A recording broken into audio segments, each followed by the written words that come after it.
Okay. It worked. Yeah, it does. Okay, so welcome everyone to this session on medical ethics. So today we will have three presentations that approach ethics, medical ethics from, I think, three different perspectives. I think this will be very stimulating, at least for me. So we welcome Sarah Wilper, who is a researcher at the University of Lausanne and also at the Swiss Center of Expertise in Social Sciences, equally in Lausanne. Then there will be a presentation by myself. I'm a sociologist working at the Lausanne University Hospital. And last but not least, we have Professor Sarah Rubinelli from the University of Lucerne and from the Swiss Paraplegic Research Group. So I give the floor to Sarah Wilper. Thank you, Anka, for the nice introduction. I will share my presentation with you. And then, just 1 second.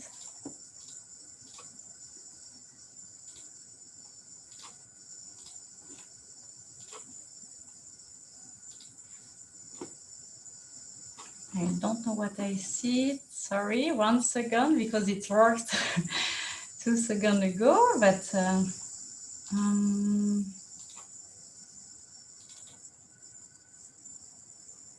You have to open the tab first, to see it. Yeah, no, but I don't know minimize why, but it's it was away, but it's back. Okay. Yeah, it's all good you now. You can see my screen? Mm-hmm. Perfect. Then I'm grateful for the opportunity to present a research that I call the socio-demographic differences in end-of-life care planning among older adults in Switzerland. And I would like to point out that this research is part of a larger research project about views on the end of life and among older adults living in Switzerland, and that this project is involved researchers from the University of Lausanne, Force, and from the Lausanne University Hospital. And in this presentation, I'm going to talk about end-of-life care planning that precedes death. And we can consider this period of life as a time of uncertainty in reference to the title of the Congress, as we don't know when death will happen, how it will happen, and where it will happen. However, while at the individual level, the time of death remains rather uncertain, the statistics available for Switzerland give us a general picture of the circumstances in which death most often occurs. Then it occurs at older age, as the life expectancy in Switzerland is 82 years old and 86 for women and 82 for men.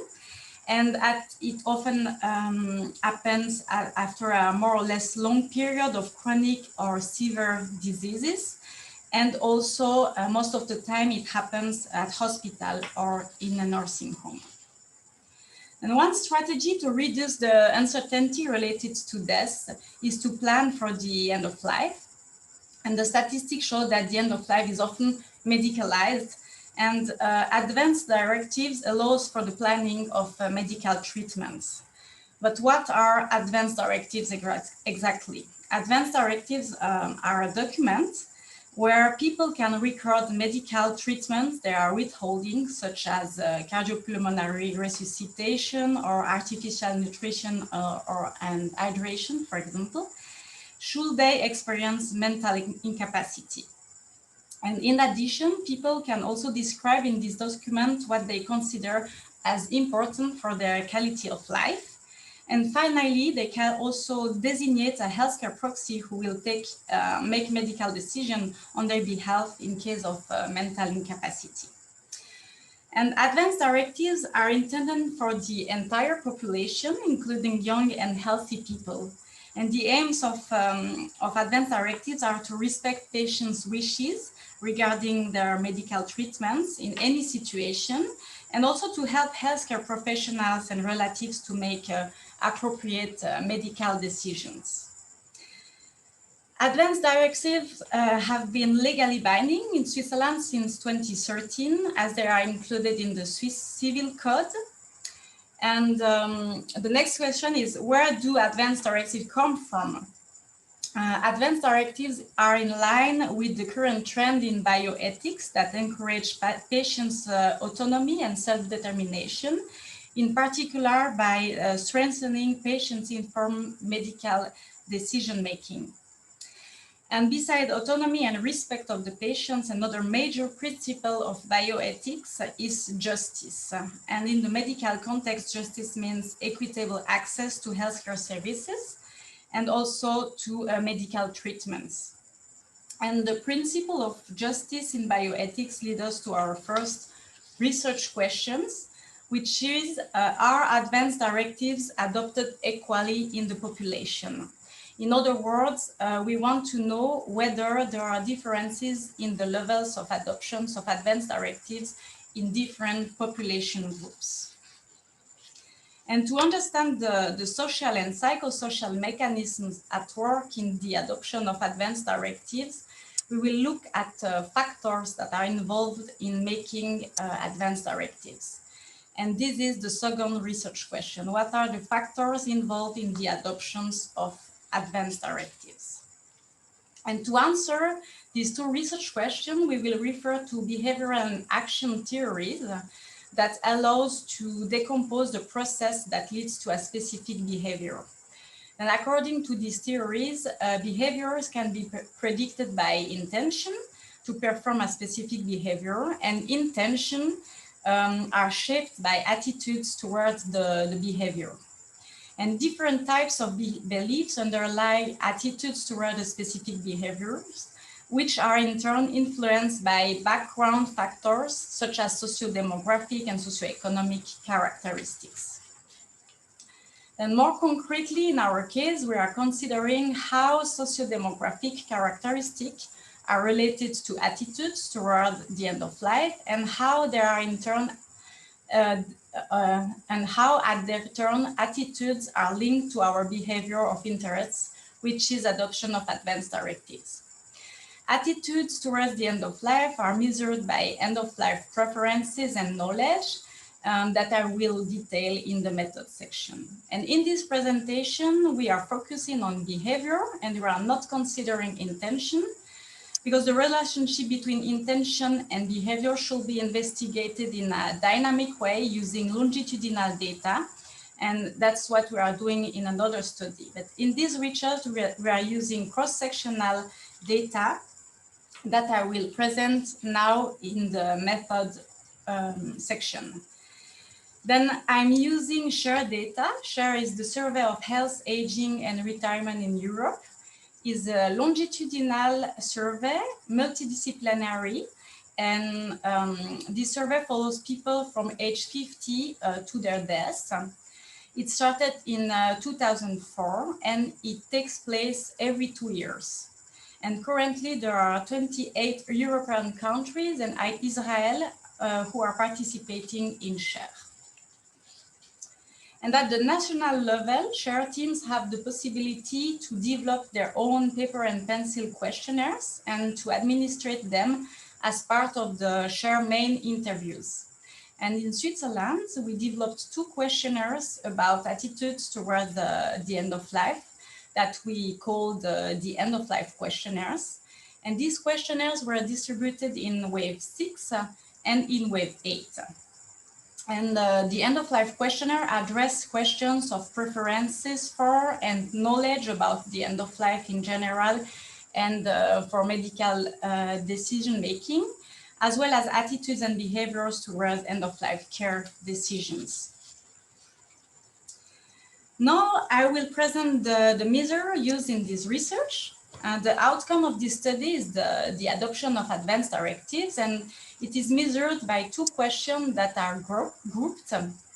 The first question is whether respondents have a document stating preference for end-of-life care, and the second question is whether respondents has designated a healthcare proxy. The measure of end-of-life attitudes, it includes two domains, end-of-life preferences and end-of-life knowledge. And end-of-life preferences is approached by 4 questions. The first one is whether respondents avoid to think about death. The second one is about whether respondents have regular thoughts about their end-of-life wishes. The third one is whether respondents find it important to decide in advance about medical treatment. And the fourth one is whether respondents find it important to use all available medical treatments to prolong life until the end. For end-of-life knowledge, we retain 3 measures. The first one is whether respondents were aware of the existence of advanced directives at the time of the questionnaire. The second measure is a composite measure of substantial knowledge about end-of-life options. And this measure is a score calculating by using 8 questions about definitions of advanced directives, palliative care, assisted suicide. And respondents had to answer this question by true or false, and they receive 1 point if they gave the correct answer, and 0 point otherwise. And so the score is the addition of the 8 questions, and it ranges from 0 to 8. And the last measure of end-of-life knowledge is a measure of experience-based knowledge with a question asking about previous respondents' experience as a healthcare proxy.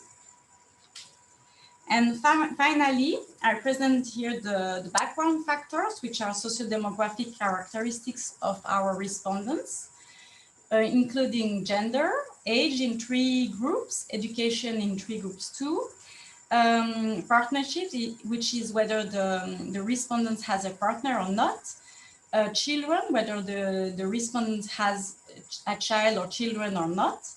And then we have the household financial situation with the question about difficulty to make ends meet.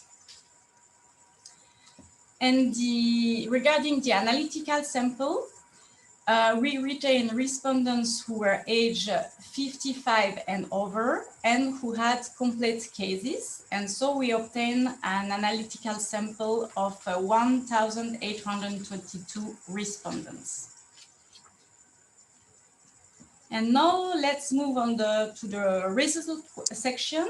And I will answer the first research question, which was, are advanced directives adopted equally in the population? We move back to our behavioral and action framework, and we explore the association between socio-demographic characteristics and adoption of advanced directives. And here on these slides, you can see average partial effects of logistic regression model that regress socio-demographic characteristics on the outcome, which is adoption of advanced directives. And these associations are controlled for respondents' health status. And these controls are included in all the regression models I will present further. I will now explain you how these graphs should be interpreted. Then if we look at the first item, the gender, the chance to adopt advanced directive is 9.1 percentage points higher among women compared to men. And these figures also show that older groups, age groups, are more likely to adopt advanced directives. And in addition, respondents with the children have a lower probability to adopt advanced directives. And on the other hand, education level and household financial situation are not associated with our outcome, at least at a statistically significant level. So we continue with our second research question, which was what are the factors involved in the adoption of advanced directives? And following the behavioral and action framework, we investigate how end-of-life preferences and end-of-life knowledge, as well as socio-demographic characteristics, are correlated with the adoption of advanced directives. And here you have a a figure that presents the regression of end-of-life attitudes together with socio-demographic characteristics on adoption of advanced directives. So when looking at end-of-life preferences, we see that respondents who regularly think about their wishes for the end of life are more likely to adopt advanced directives. And on the other hand, respondents who find it important to use all available treatments are less likely to adopt advanced directives. Now, regarding end-of-life knowledge, respondents aware of the existence of advanced directives are more likely to adopt advanced directive, which is not very surprising. And the figure also showed that better knowledge on end-of-life options increase the adoptions of advanced directives. Finally, the association between experience as a healthcare proxy and the adoption of advanced directive is not statistically significant. And now regarding the association between socio-demographic characteristic and adoption of advanced directive, after the introduction of attitudinal factors, we see that the estimates are stable, remain stable. As we are interested in socio-demographic differences in the adoption of advanced directives, and given that attitudinal factors are also partly associated with our outcome, we want to examine now how socio-demographic characteristics are associated with the end-of-life attitudes. And these results are summarized in the two following tables. Then the first one displays socio-demographic characteristic regressed on each item of end-of-life preferences that you have in columns. And I will not enter into too much details, but we can see that many socio-demographic characteristics are associated with end-of-life preferences. And I will focus on educational and financial status, as there are good indicators of structural inequalities. And we see here that more educated respondents are less reluctant to death thinking and finding also less important to use all medical treatments. Furthermore, respondents experiencing difficulty to make ends meet are more likely to avoid death thinking, and they are less likely to have regular thoughts about end-of-life wishes. And they are also less likely to find it important to decide in advance for medical treatments. And what about the association between socio-demographic characteristics and end-of-life knowledge? These tables shows again that a large part of socio-demographic characteristics are associated with end-of-life knowledge. And again, focusing on socioeconomic differences, we see that respondents with a higher level of education are more likely to be aware of the existence of advanced directives, and they have also a better knowledge on end-of-life options. And with regards to the household financial status, respondents who declare to have difficulties in making ends meet are also less knowledgeable about end-of-life issues, the three of them. Then I jump into the discussion, and I would like to first make a summary of the results I just presented, and also to make some interpretation of these results.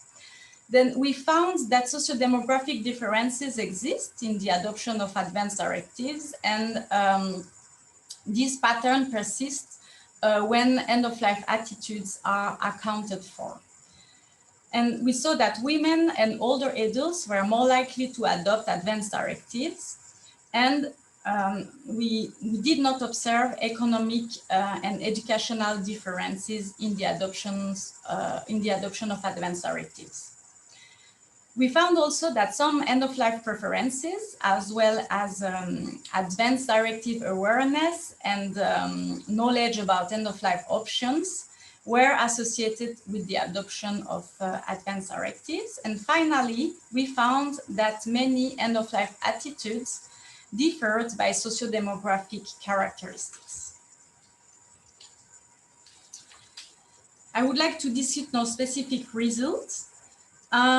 We observed that women were more likely to adopt advanced directives, and this finding may be explainable by the fact that women with their longer life expectancy have a higher chance to survive their partners and therefore cannot rely on them to make medical decisions on their behalf. And this is maybe why that conduct them to be more open to the adoption of advanced directives. In addition, women are also traditionally more involved in the care of other people, and therefore maybe they are also more aware of end-of-life related challenges that can be partly solved with the advanced directives.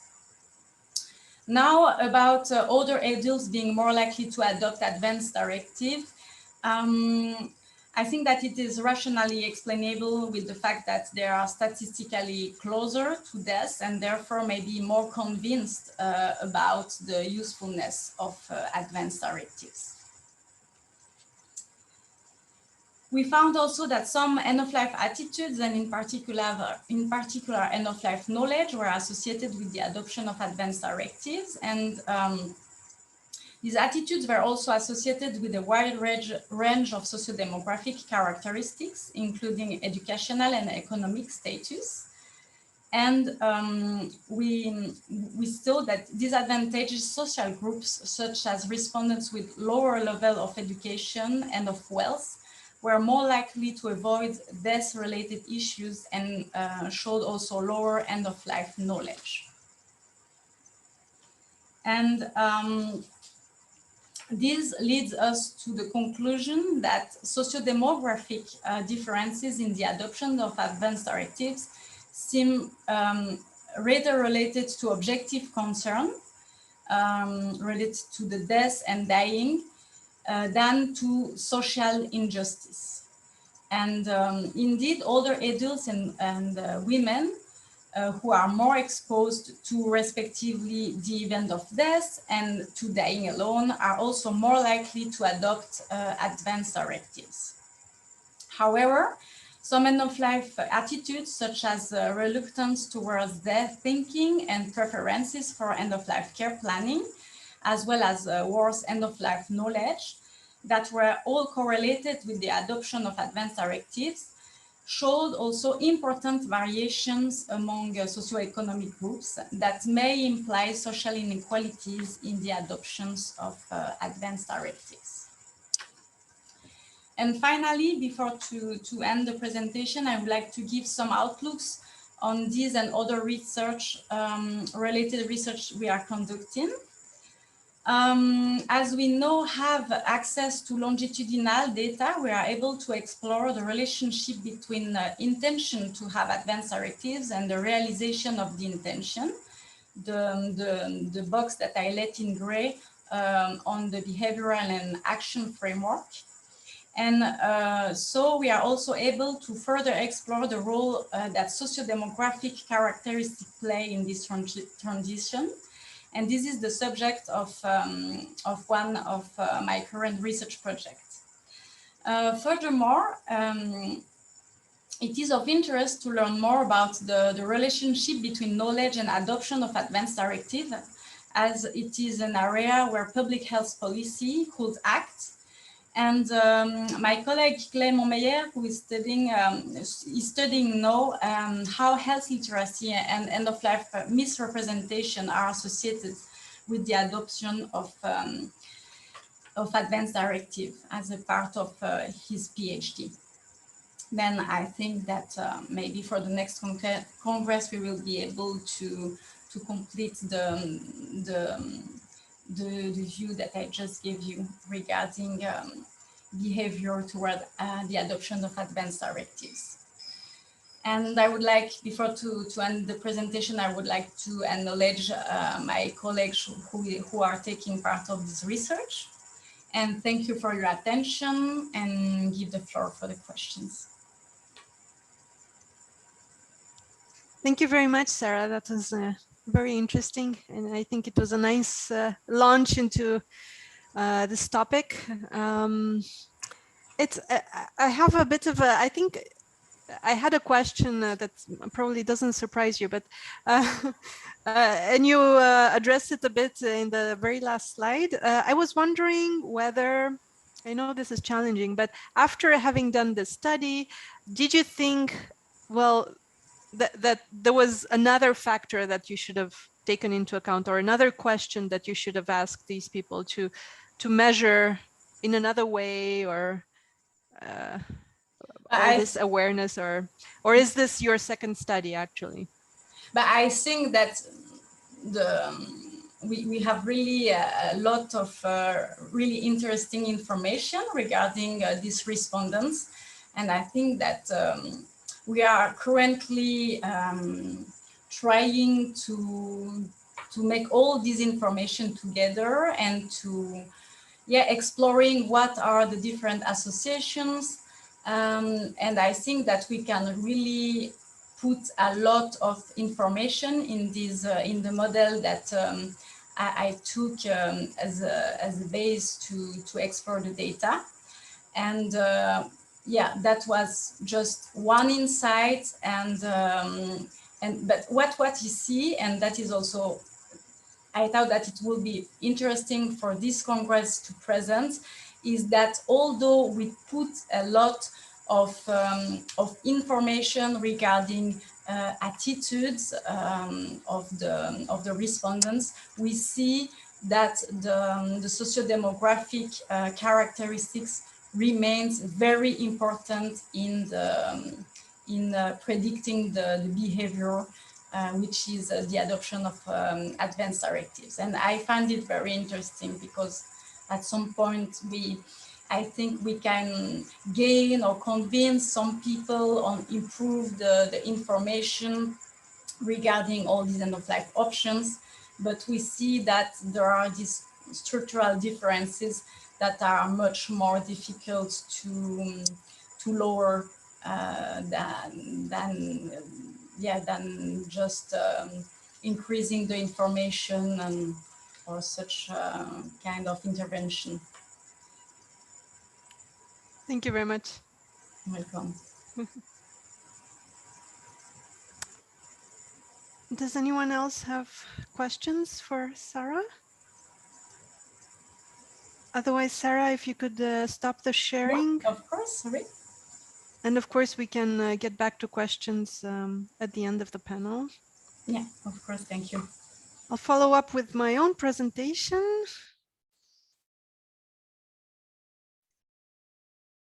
Is this okay for everyone? I can't hear you. I think yes. Yep. Okay. Yeah. Thank you. So the topic I will present is how to, or it's a way to look at communication ethics when discussing life-sustaining treatments with older adults. So just a bit of an overview in the beginning. So there are many studies that show that communication in healthcare is an important dimension of delivering care, since it increases satisfaction of the patient and the companion. It also increases trust in the health establishment. That means that patients go to the doctor more often, so their problems are taken care of quicker. It also facilitates the delivery and the implementation of care. For example, patients who rate their communication as very good with their healthcare practitioners also tend to follow up on their medical treatments better. And it also impacts well-being, since good communication decreases anxiety, and people are less stressed. And therefore, clinical communication has to answer to the same ethical standards as any act of care, since it is such a big part of care. So I refer here especially to the principles of biomedical ethics. the respect of patient autonomy, beneficence, non-maleficence, and justice that I will explain briefly in my next slide. And this basically means supporting patients in making decisions that really reflect their best interest, not only from a medical view, but also from a humanistic point of view, really what matters to them. And there are many models that encourage patient participation to medical decisions, especially the model of shared decision-making that has a lot of support, but there is not much information on how this model of shared decision-making can actually be accomplished, like practical evidence. So briefly here, just to an overview of the principles of biomedical ethics that were developed by Tom Beauchamp and James Childress. So they are saying that central to making medical decisions and for medical conduct that is ethical are these 4 principles. The respect of patient autonomy, that is the respect of patient wishes, what they think is best for them. The respect of the principle of beneficence, which means really looking up for the patient's well-being. The respect of the principle of non-maleficence, which is doing no harm, and the respect of the principle of justice or social equality or equity, which is providing equal treatment to everyone. And these 4 principles are equal in their power. They all have to be respected at all times, but of course it's not easy to juggle them at the same time. And today we will especially be discussing the respect of patient autonomy. Now going back to communication about medical decisions, one type of communication is that concerns anticipating medical decisions. So I distinguish here discussing about a treatment that we're taking now or about a surgery, or really thinking about the future, the long future, for example, by establishing advanced directives that Sarah talked about, through a living will, by establishing a healthcare proxy, through advanced care planning, in which my team is at the Lausanne Hospital is very involved right now. So the idea is to provide people with an opportunity to reflect and decide and communicate their preferences concerning their future medical care well in advance of a serious deterioration of one's health or of an accident. And today we will especially be discussing the case of cardiopulmonary resuscitation. So for a brief introduction to this, for those who are not too familiar with the topic, so CPR is a procedure that is destined to reestablish spontaneous blood circulation and breathing in a person that is found in cardiac arrest. And it consists of several steps. There's the cardiac massage, which is what we typically see on TV, but actually it goes much further than that, since it is continued with artificial ventilation, which is oral and intubation, medicine, and transfer to intensive care. And CPR is an example of a decision that is always discussed in anticipation. Because we cannot predict when cardiac arrests will happen. And one case, one situation in which CPR is discussed in anticipation is on hospital admission. So when patients go to the hospital, this is because some patients are especially at risk for having a cardiac arrest, but also because there is a need to act on the spur of the moment. So there is no time to really reflect on whether or not the patient should be resuscitated. And there is a need to base these decisions on medical indication and the patient's preferences as per the law. So now I will present some results from a research project that we did here a few years ago under the mandate to better understand why so many older patients seem to want to be resuscitated in case of cardiac arrest. So the problem here is that cardiac arrest can be attempted on anyone, but it can be, depending on the patient's age and other health problems, even if it succeeds, it can be followed by a lot of handicap. So even if quantity of life is extended, quality of life is not. And this poses a serious problem, both for medical practitioners, but also to patients and their companions who would have to take care of them. And the site on which this study was conducted was the geriatric service. And our research objectives was to obtain an understanding of how communication about resuscitation unfolds during admission interviews, and to identify the challenges that physicians and their patients encounter when discussing CPR. And the data consisted of ethnographic observations that I did, since I was not at all familiar with the hospital background then, and 51 audio recordings of the interview admissions that took place between the doctor and the patient. And I did not assist to those. And the participants were physician residents, so that is the médecin assistant, doctors, physicians in their beginning years, not too experienced, and patients who were admitted to the geriatrics departments. A bit of input from the ethnographic data, just to give you a better sense of what this is about. So when a patient is admitted, CPR is discussed as part of what is called the hospital admission interview. This is an interview of about 1 hour, which is led by the physician, and it consists of the history taking or anamnesis, so whether the patients smoke, drink, etc., the physical examination, and cognitive tests. This is very important for older people to establish if they have an onset dementia or not. And CPR is documented in the patient's file on paper or on the electronic file. And these decisions are supposed to reflect the medical indication for or against the procedure. So for example, CPR is not medically indicated for a patient who is in the process of dying or who suffers from advanced cancer. And it's also supposed to reflect the patient's preference towards having CPR or not, because not all patients agree to face the consequences of possible a bad CPR going on, so being left with a lot of cognitive damage, for example. As preliminary results, we're very interested in the fact that even though the physicians are supposed to discuss CPR with all patients, it was actually discussed in only 43 of the 51 recordings that we have.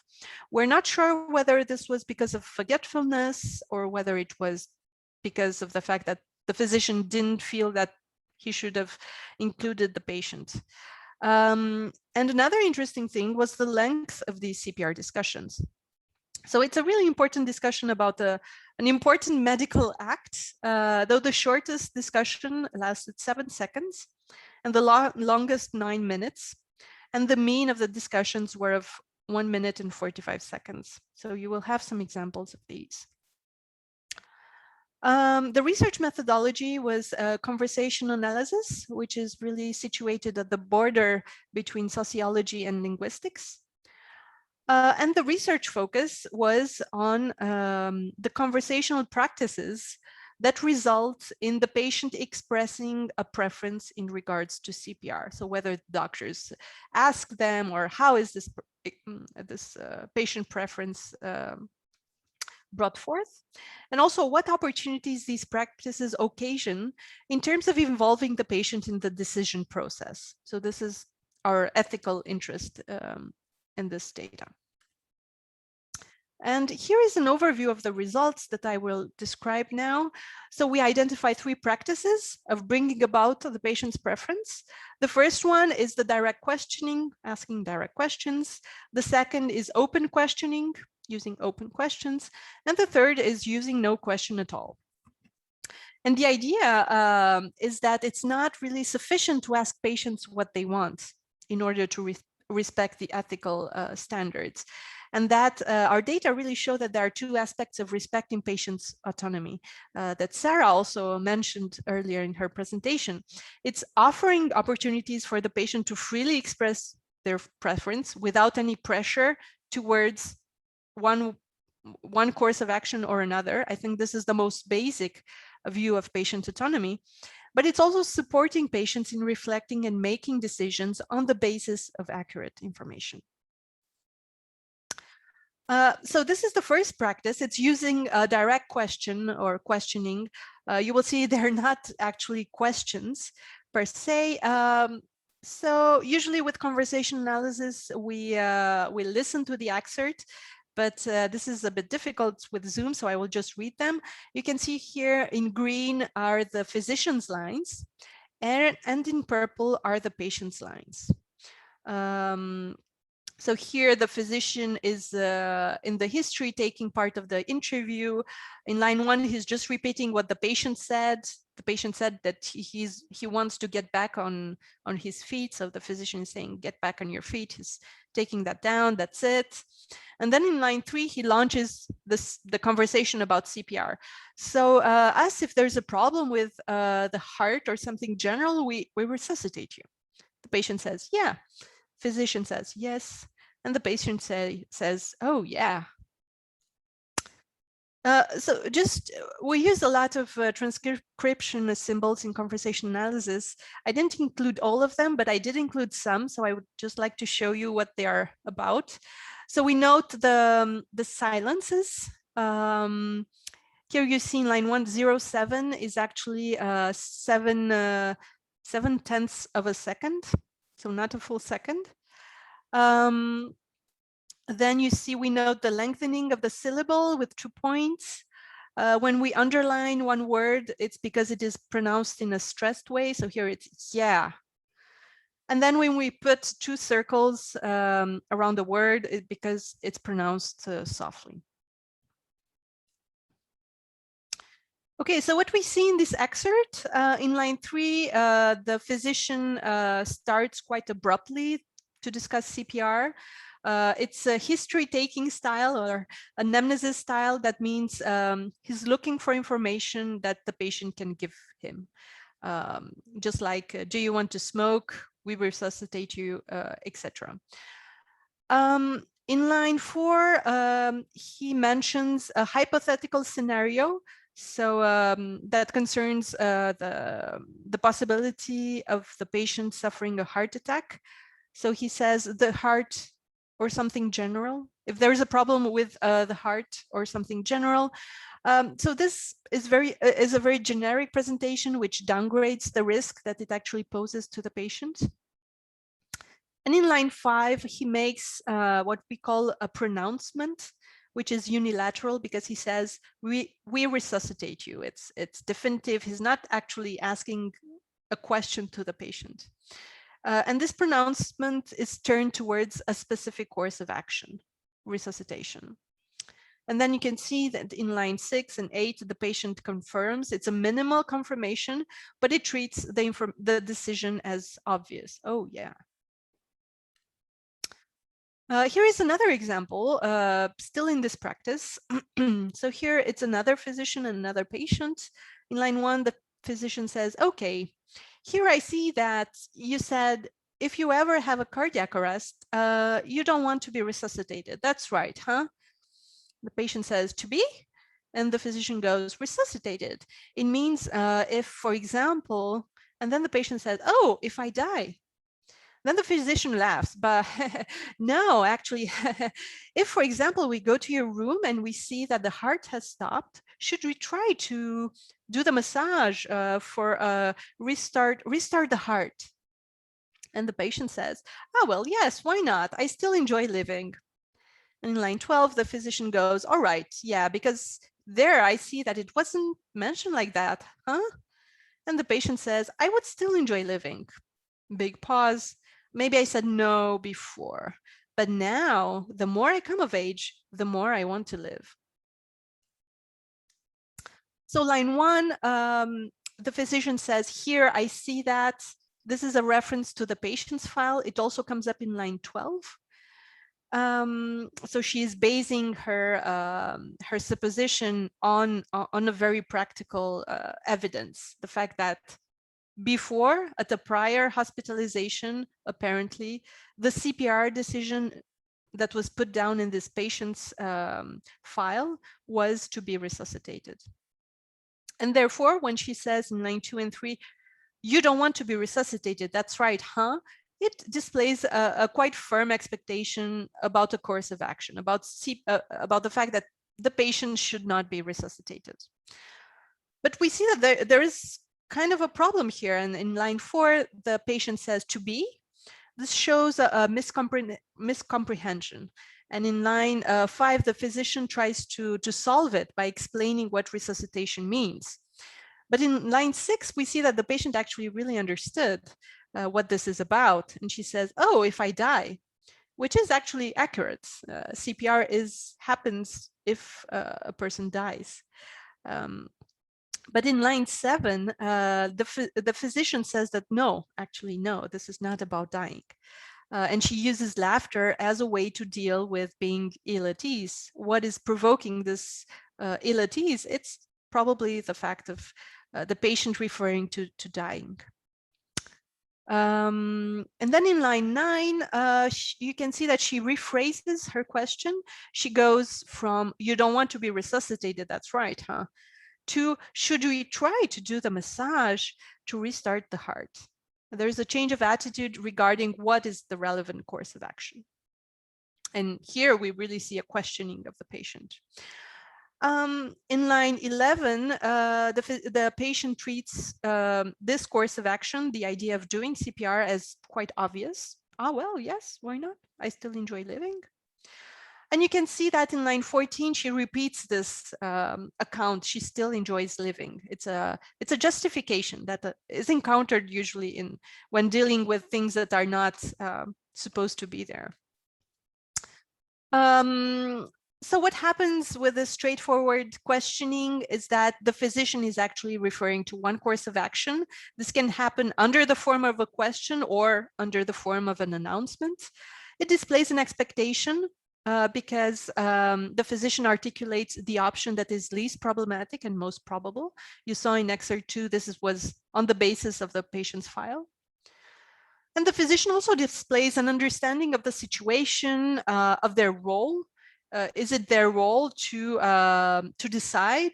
Is it the patient's role to decide? You could see that in the 2 previous excerpts, it was the patient's role was to confirm or to acknowledge a decision.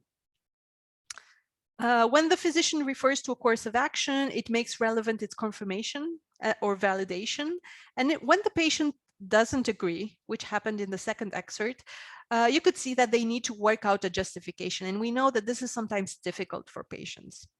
So overall, with this practice, we see no or little information about CPR and no or little encouragement of patient autonomy in expressing their preference about CPR. Here is the second practice, which is using an open question. So this physician goes, and then just also to finish, then I stop annoying you. We also always ask this to all the people who come here. It has nothing to do with your health state, huh? But just to know if you have already thought a little bit, if something very, very serious happened to you, what would you wish that the physicians do or not do? And the patient says, this, I've already answered this question several times. At the SHUV, yes, yes. No, no futile care. This I wouldn't want. So quite a different conversation here. You can see in line 1 and 2, the physician really introduces the topic of CPR. There's a preliminary, I stop annoying you, which projects a potentially problematic topic. Then there's a reference to the fact that discussing CPR is something routine. It's in line 3. We ask this to all the people who come here. It's not related to the patient's personal prognosis. Then in line 6, she establishes the hypothetical scenarios in which CPR might become relevant. Something very, very serious. So it's a vague but threatening situation. And then she asks an open question, what would you wish? So the decision is left to the patient. And she also says that the physicians do or don't do. So there's an allusion to alternative courses of action, several kind of things we might do or not do. And in line 9, the patient shows that she has the experience of dealing with this question. And in line 14, she says, no futile care, which is really an expert term. So she shows that she's acquainted with this topic. She's an expert in this kind of discussion, and also that she has already reflected and decided about this. So just a summary of what we discussed about this practice. So an open question doesn't let the patient perceive what the physician's expectations are in regards to which course of action is more viable. There's also a recognition of the patient's epistemic authority. So the fact that the patient is the one informed of their authority in making decisions. He's supposed to say and decide about this.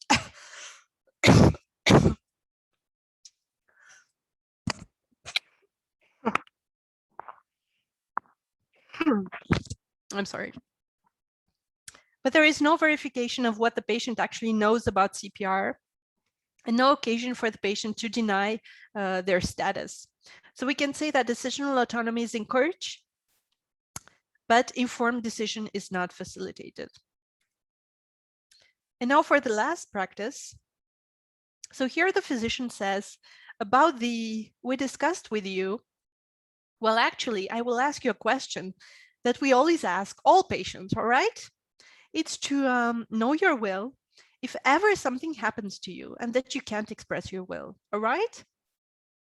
So it's about making medical decisions, big pause. One of the questions we want to know, it won't happen, but if ever your heart stops and the patient goes, you should let it stop.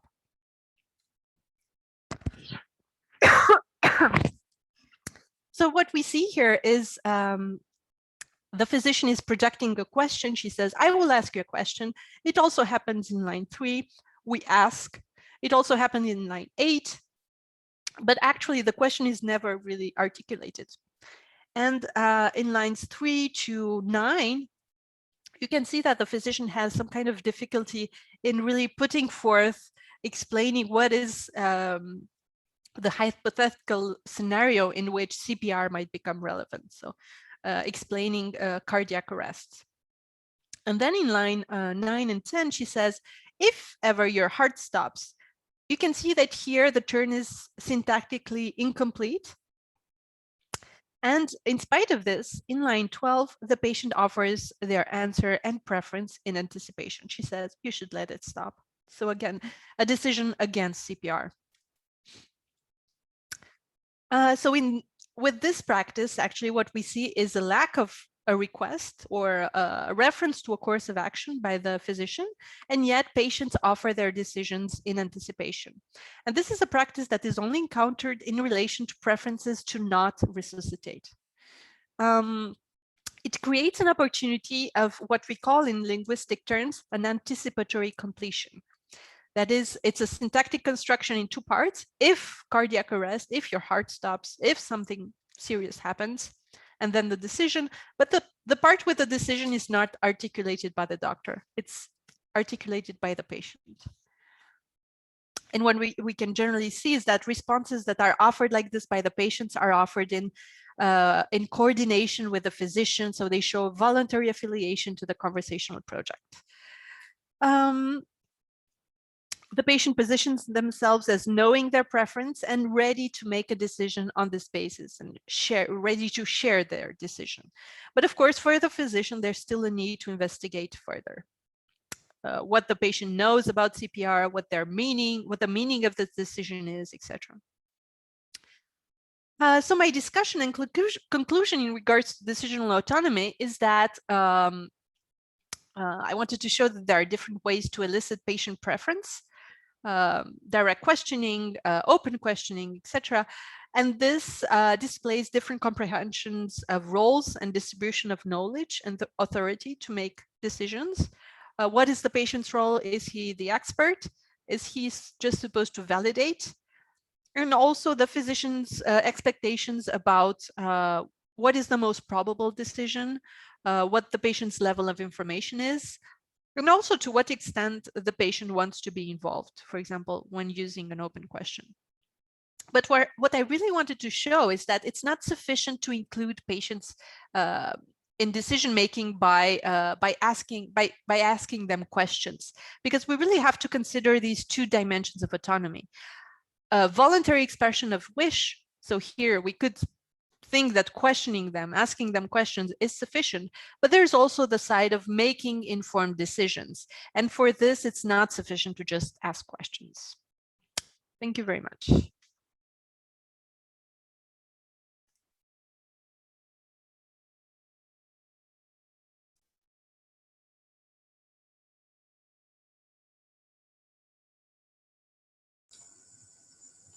Thank you, Anka. May I ask a question? Of course, yes. But I would like to thank you for this very interesting presentation. I like very much when you to have this kind of retranscription of conversation. I find it there is a lot of information and very different from what we get from a quantitative study.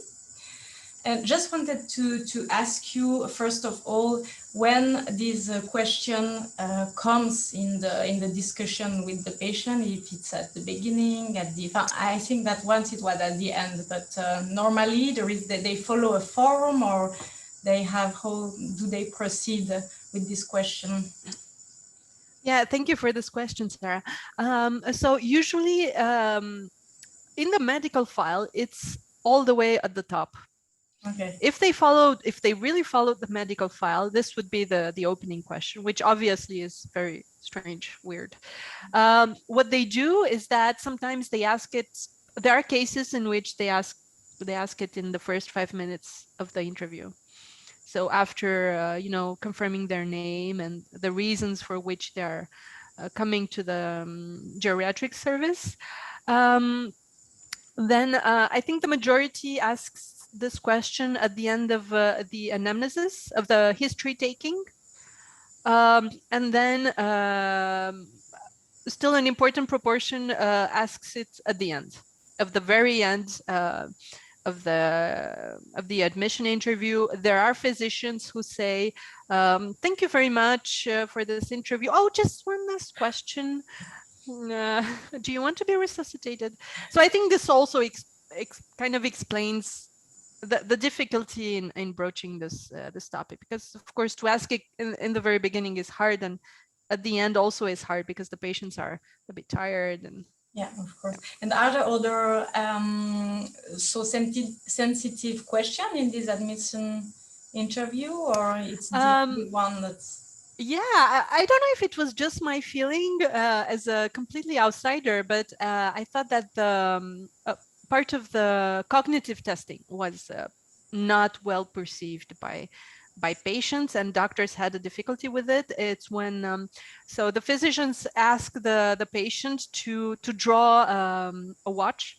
Mm-hmm. Yeah. And put the numbers, mm-hmm. And many patients actually have problems with this. Mm-hmm. And there's a lot of it's not it's not easy for the patients to realize that they can't draw anymore. I'm not sure whether the problem is the drawing or like at what level of the cognitive function this is situated, and physicians frequently go into, oh, that's okay, like I've never drawn for years, I've never drawn a watch before, or so.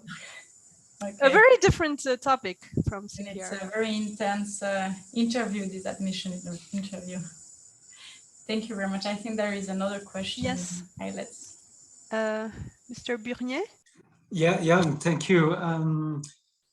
Here's my question for you. I'm a sociologist working on.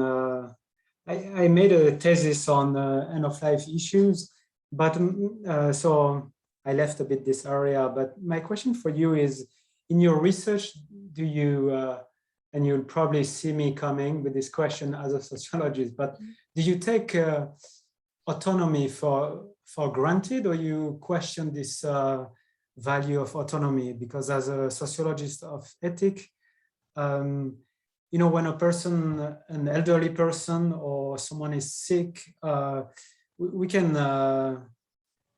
I mean, autonomy is a beautiful value, but does it really exist in front of a physician when you're a patient?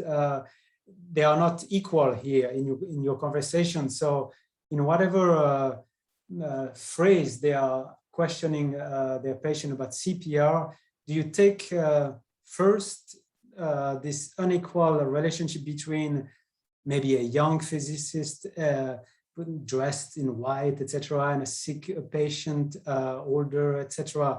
Do you take this fundamental plus gender? Obviously, it can play also a role. Do you take into account all this in your analysis as well? Thank you. I think that's a very important question. The stand of conversation analysis is to look at what the data tells us. And for example, I mean, yes, these are young doctors and older patients. So I'm not sure whether I mean, doctors do have the medical expertise, but when they're in front of the patient, it's, I mean, some of the doctors, they were 23 years old. So I'm not sure whether, yeah. Oh, where is the... Yeah. So that's why I wasn't very sure whether I would include this in my analysis. And I only include it when patients or physicians refer to it. And this is the beautiful part with only working with transcripts and audio, is that yeah, you can forget about age and sex and who they are, other than what is reflected in the writing. But I think otherwise it's a concept that should be explored as well, and gender as well. To answer your first question, whether I hope I have a critical approach to the concept of autonomy.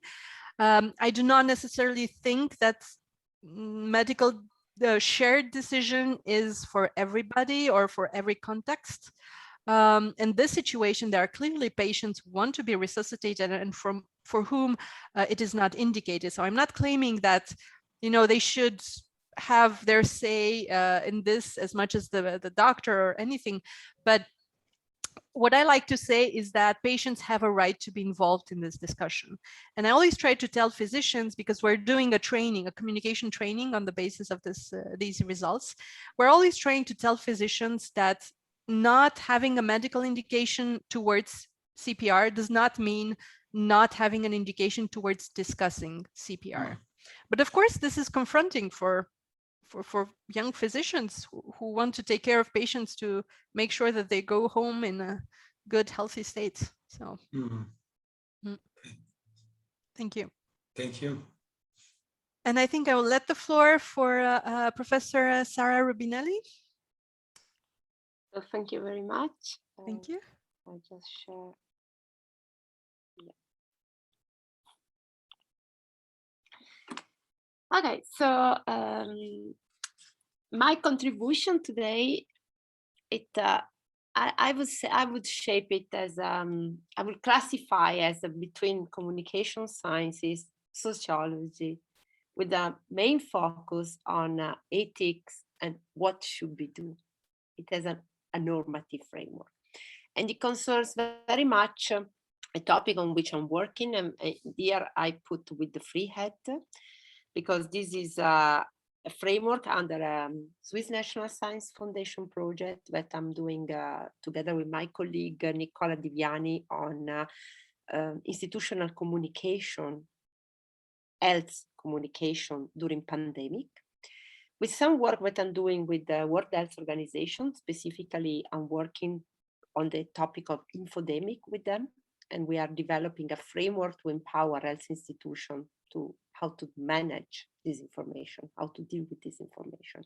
But of course, I'm also, as past president of the International Association for Communication in Healthcare, this is also a key topic now in health communication, and something that health communication science and practice need to take into consideration, because what is clear is that bad information can kill in health. It's not just buying the wrong car or buying the wrong perfume, or you may just waste money. This is really not doing something that you should do for your health, worsen your health condition, become ill, and ultimately even die. So there is a responsibility on this. And my focus today is what can health institutions and health professionals can do to empower patients against this information. And, you know, this is ultimately, I call in the title medical communication, in the sense that doctors, they have main role, not the only one, not only them, nurses, all health professionals, institution, Minister of Health. But, you know, I just take this because in this panel we are talking about critical life health issues and intensive care and things like that. So I'm just giving you these of doctors from Sandwell Hospital in the United States, where it was saying, we are sick of it. Intensive care doctor speaks out over fake news. And, you know, if you read the text, he declared, I know that there is a lot of fake news out about COVID. I'm sick of what people are saying. We are working night and day to try and save life.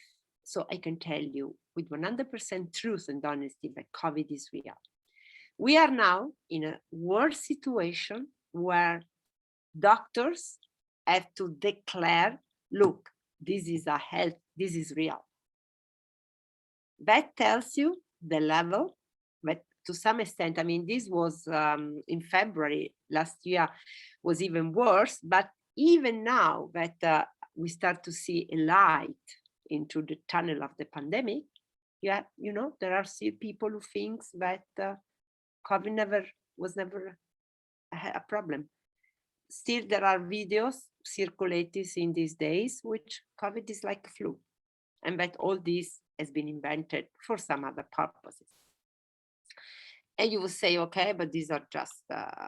So let me just tell you that when I mention this information means that the information is false or misleading, but the person knows and intentionally disseminate this.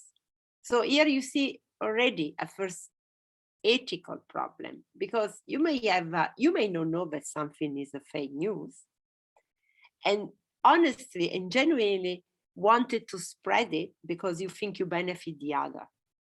This is called misinformation. But sometimes you know that this is true. You know that this is actually bad information, but you have a reason for circulating this.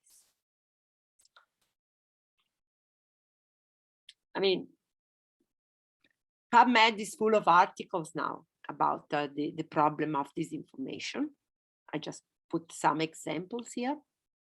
And as I said to you before, the WHO is using the word infodemic and says an infodemia of bad information, which is as bad as the virus, in the sense that it confuses a lot, and as we shall see, it reduces very much trust in health institutions, which of course during a pandemic is something that you don't want to do.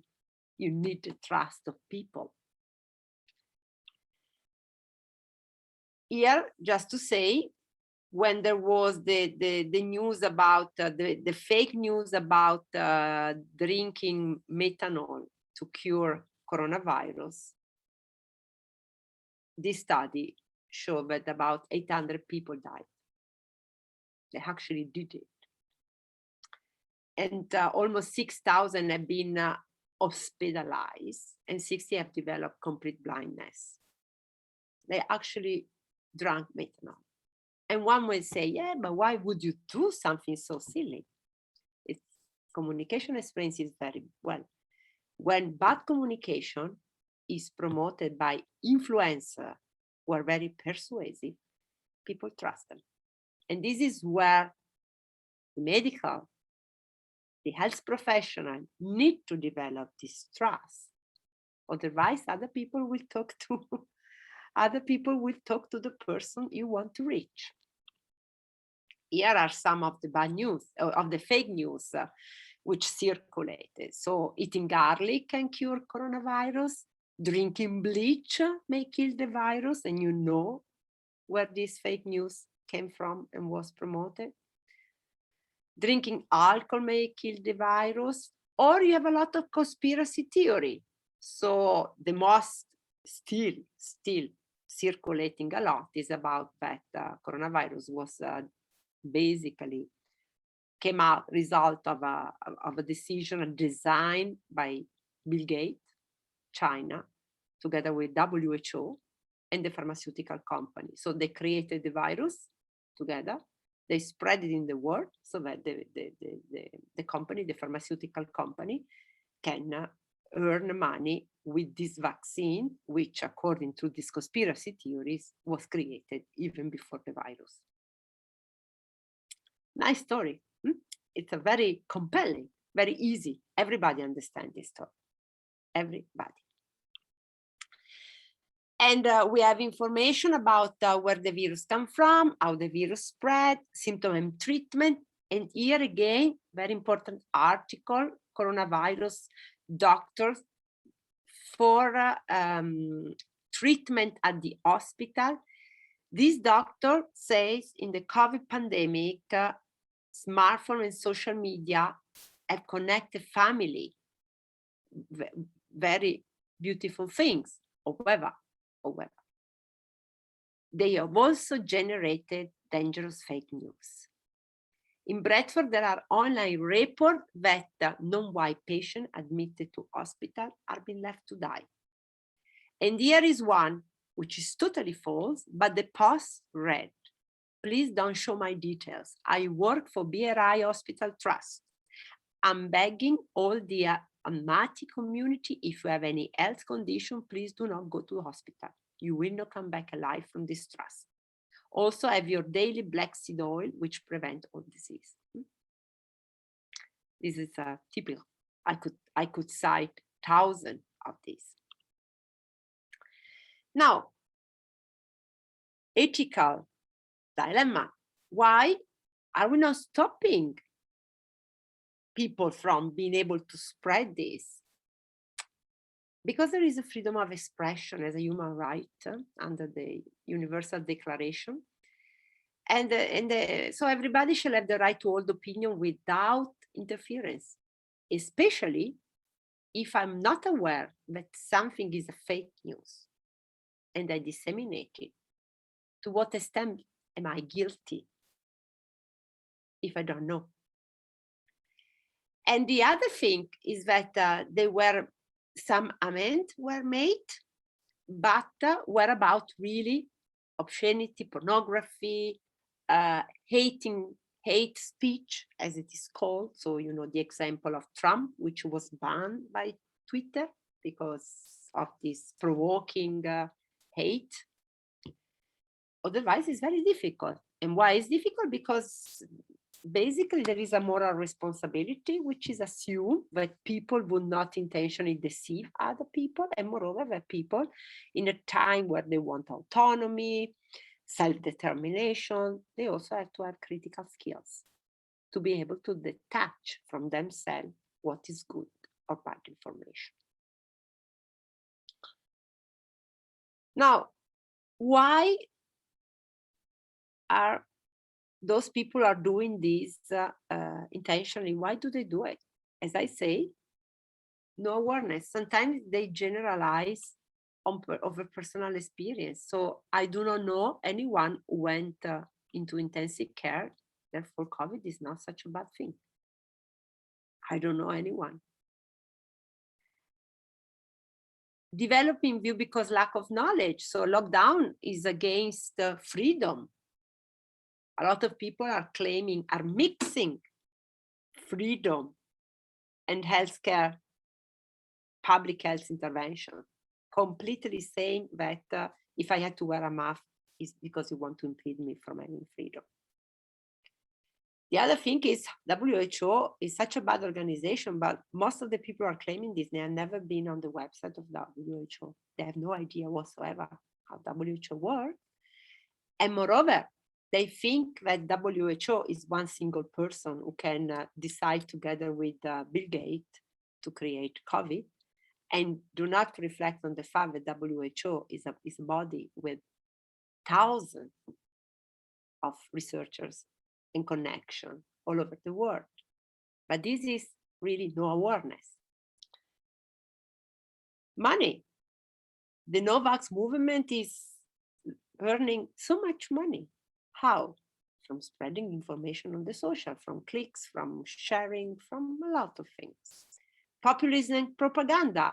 I mean, I had to say, I live between two nations, Italy and Switzerland, and I've seen completely two things, because completely different scenarios. Because in Italy, COVID was politically instrumentalized.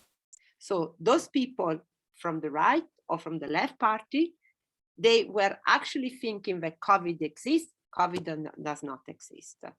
There were a lot of people thinking that COVID was an invention of Conte, the prime minister of Italy at the time when he had to deal with the pandemic. So they were accusing Conte of basically creating all of these things. And a lot of politics was actually working on that to the extent when the government decided to create a task force in fake news, some parties went against this because they say this is because they want to private us from our freedom of speech and expression. Some people are also doing for visibility and fame. A lot of influencers with a lot of crazy theories, they get a lot of money from the visualization on YouTube or visualization on Facebook or visualization of their own page. And then they sell books and they have all business. I'm writing a book on science and these kind of things. I had to tell you, a lot of these influencers has a salary which is higher than a researcher in a health institution. Entertainment, talk show style, a lot of talk show. They love bringing out these controversial theories to harm some reputation, to get revenge from some failures.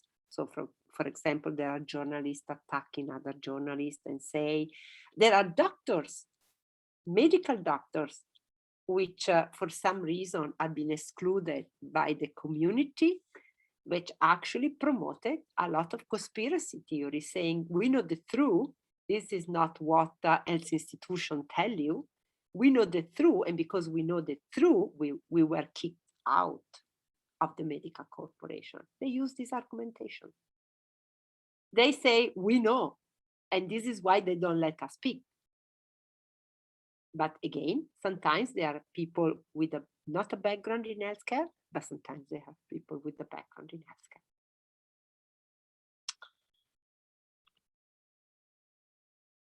This information spread quickly because there are few dissenters in the scientific community. I mean, science, we know how we are. I have opened up, I mean, I felt so guilty that I open up now my Instagram and Facebook page where I make contribution about science methodology. I try to do some dissemination. But in general, there is a big scientific illiteracy. People have no idea whatsoever what is a scientific evidence and how an evidence is different from an opinion. And very much there is this tendency of presenting opposing views as having the same value. And just know that misinformators are better communicators. They know how to talk because otherwise nobody will listen to them. Because they have to invent a lot of compelling stories and they know how to do it. And some news receive way larger coverage. I mean, we can open a chapter about mass media because mass media not always are in partnership with health institutions.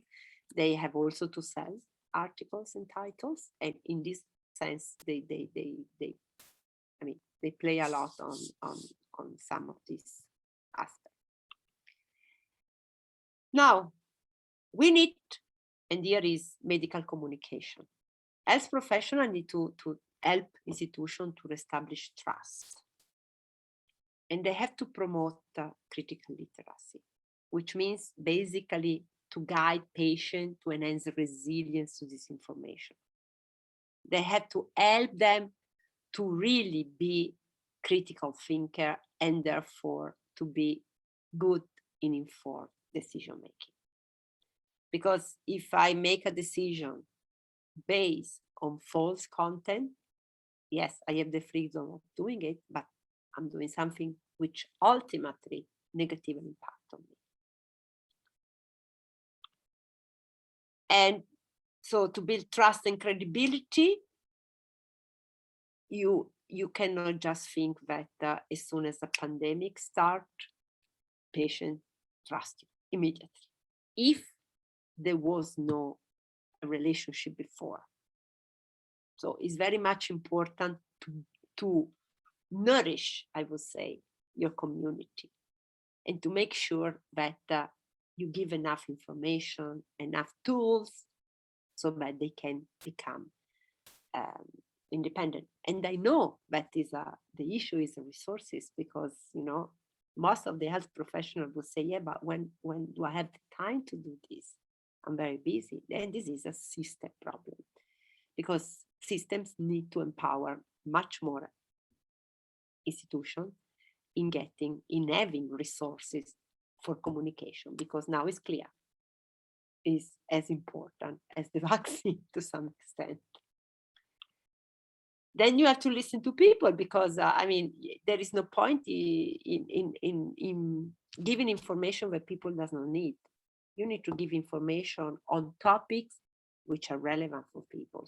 So on information gaps, basically, because if people have problems, they do not know something, you can be sure they go to look somewhere, and they well believe to what they understand. Talk to people in normal times. Do not limit communication, as I said before, to public health emergency, but structure a routine communication by addressing topics of interest, by differentiating types of content, and to use different channels. There is a beautiful example from the Mayo Clinic. They are always top. They have all sorts of intervention from the health professional, all from the different departments. They really try to educate the public. It took to people during crisis. So by learning persuasive communication, I have been saying this in my research since now, I think 10 years. And I always in the past, I heard, no, but we cannot persuade people. No, you have to persuade, because persuasion doesn't mean that you force them. But persuasion means that you try to make sure that what you say makes sense to them. Because the problem is, if you do not persuade them, then there is a problem that they go elsewhere. So don't keep secret, acknowledge uncertainty. It's not a problem to say, look, at the moment on COVID or on any other condition, we do not have enough evidence, but you need to explain this point and not pretending, because then people do not understand why things changes. It was a big issue during COVID about the mask. In the beginning, was only for the health professional. Then they say everybody wear the mask. If you do not explain these things, you can be sure they start to doubt health professional, researchers, and everybody. And then you will have the big conspirators building big states, try to kill you all by telling you that you have to wear the mask, things like that. And you build a social media network, because we know social media is the channel, like it or not. This is because it's what, I was just informed that on Telegram, I don't know Telegram, so I don't know. But a lot of people at the moment is using Telegram because they think that Telegram, they can share all kinds of information and nobody will check. Something that WhatsApp instead is more, is less, according to them, is less secure. So they are looking for channels where they can really disseminate without any filters all information. But the problem is that they build a lot of big community. They tend to talk a lot and they attract a lot. And you need to provide patients with guidelines for fact-checking, information about accreditation system, direct people to fact-checking website, all this sort of things. I mean, I have to submit next week a book is in Italian, but it's about guiding people in thinking, what does it mean to think scientifically, exactly with the purpose, not of making them researchers. This is not possible. You need decades. But at least to understand that science is not just the point of view of a person that speaks out of the blue. And health professionals, they do not just change view according to how they wake up in the morning.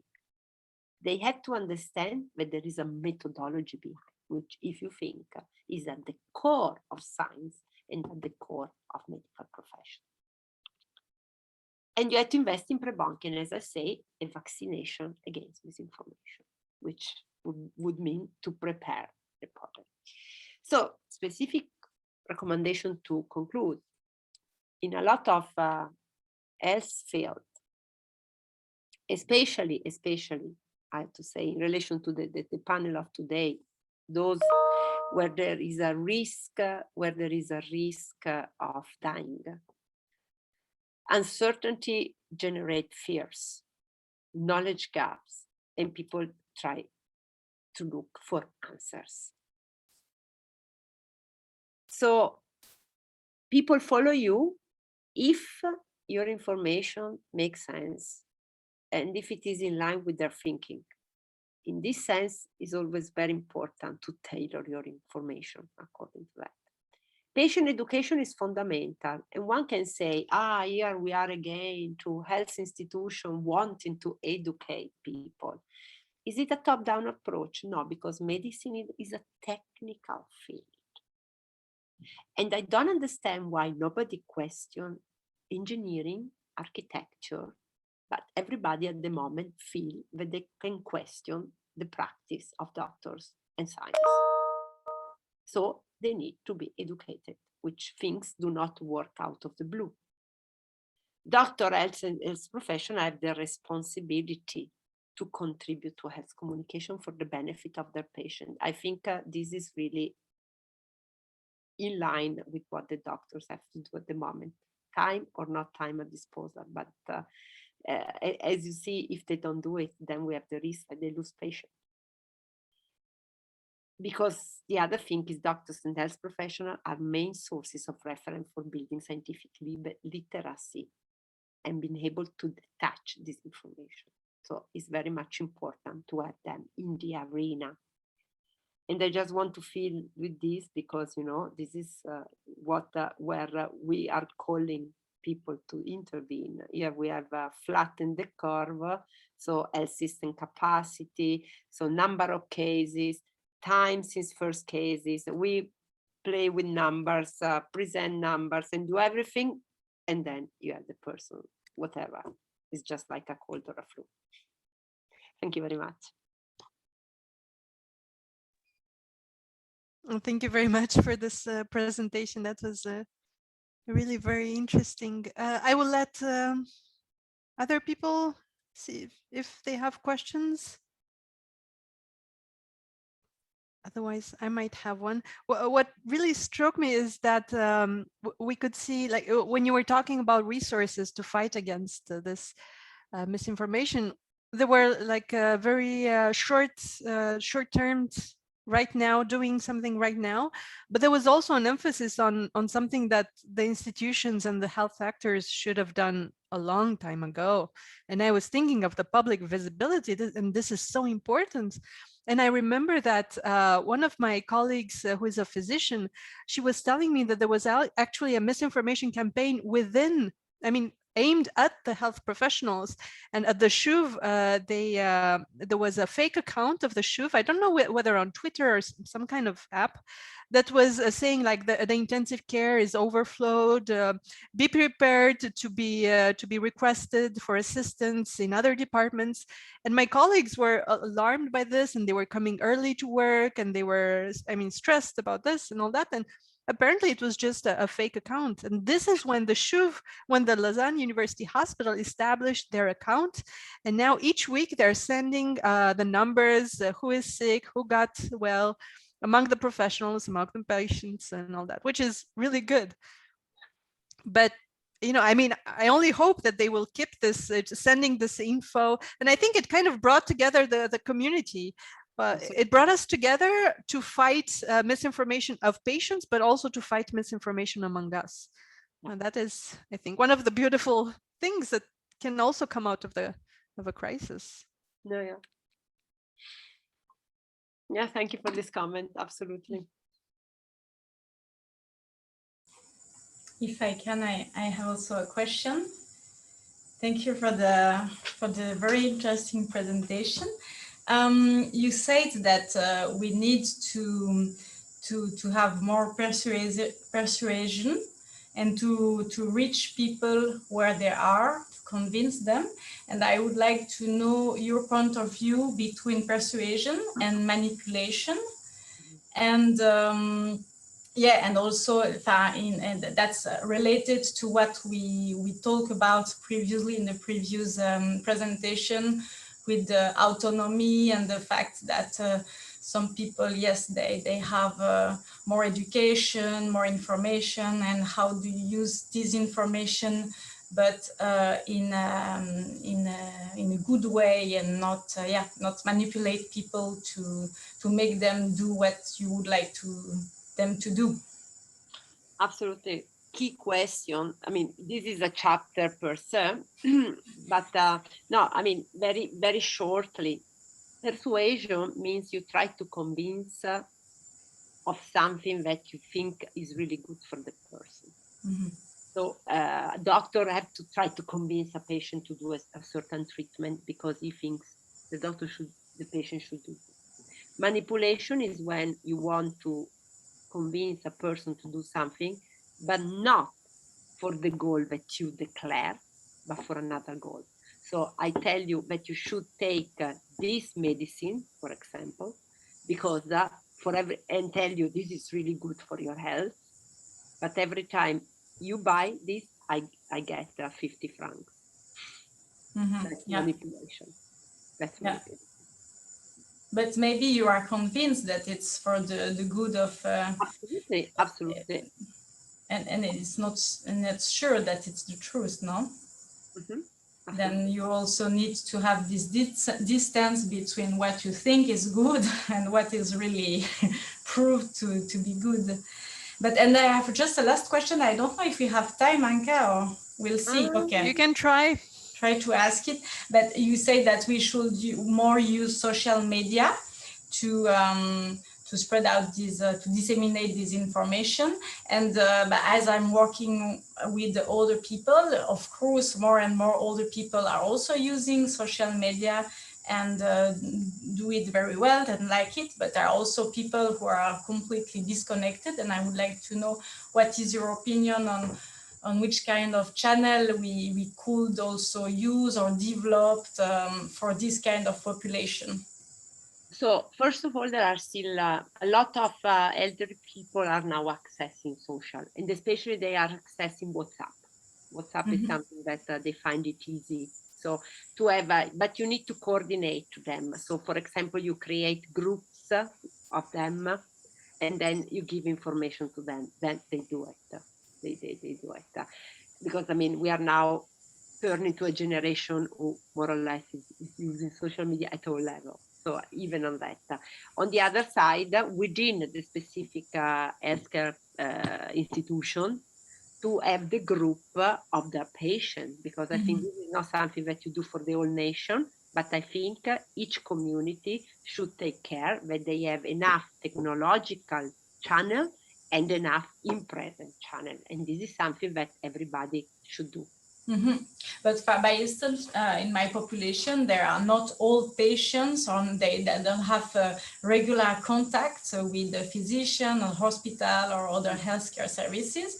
And then they have no really interest in participating in this kind of in presence or or mediated groups, then you know, I was more thinking about something more general that's not. You had to, whatever you do, you had to make it relevant, because maybe sometimes they don't think it's relevant because they don't know what it's about. So you really need to engage them and explain and let them try, find opportunity to try and see, because otherwise, of course, they will say, no, I don't care. But they need to they need to see the usefulness of this and the ability of tailoring the design of their communication intervention. Okay, then first of all, target the community and then design the message according to, okay, and choose the channel according to the target population. Okay, thank you very much. I'm sorry to cut in. I think it's also difficult apparently to cut Zoom. Yeah, no.